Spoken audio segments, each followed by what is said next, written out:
একদিন টুনি জঙ্গলের মধ্যে এদিক সেদিক ছোটাছুটি করে খাবার খুঁজছিল। একটি শিয়াল পিছন থেকে এসে টুনিকে বলল, চলো তোমাকে নতুন জায়গা দেখাই, সেখানে অনেক খাবার আছে।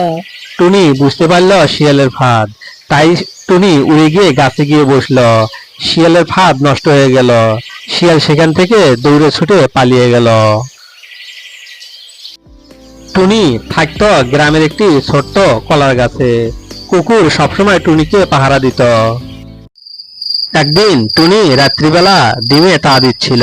একটি দুষ্ট শিয়াল চুপি চুপি টুনির বাসার নিচে আসলো। টুনি অনেকক্ষণ শিয়ালের দিকে তাকিয়েছিল। শিয়াল যখন চুপি চুপি গাছে উঠতে যাবে, তখনই টুনি চিৎকার শুরু করে দিল, বাঁচাও বাঁচাও, আমার ডিম খেয়ে ফেললো। টুনির চিৎকার শুনে পাশ থেকে কুকুর ঘেউ ঘেউ করতে করতে ছুটে এলো। শিয়ালও ছুটে পালিয়ে গেল। তারপর থেকে টুনি আর কুকুর ভালো বন্ধুত্ব হয়ে গেল। রসুলপুর জঙ্গলে অনেক খরা, কোথাও পানি নেই।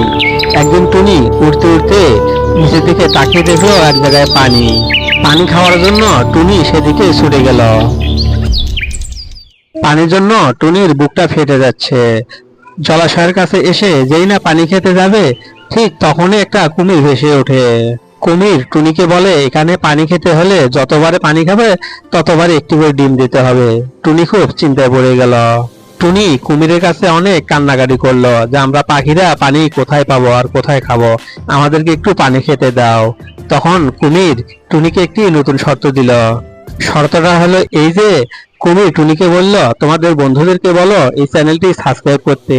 2 দিনের মধ্যে যদি 1K সাবস্ক্রাইব হয়ে যায়, তাহলে আমি পানি ফিরিয়ে দেবো তোমাদেরকে। টুনি উড়ে গেল সব বন্ধুদেরকে বলার জন্য। বন্ধুরা, তোমরা এই অসহায় পাখিদেরকে বাঁচাইতে চ্যানেলটিকে বেশি বেশি করে লাইক, কমেন্ট, শেয়ার ও সাবস্ক্রাইব করো।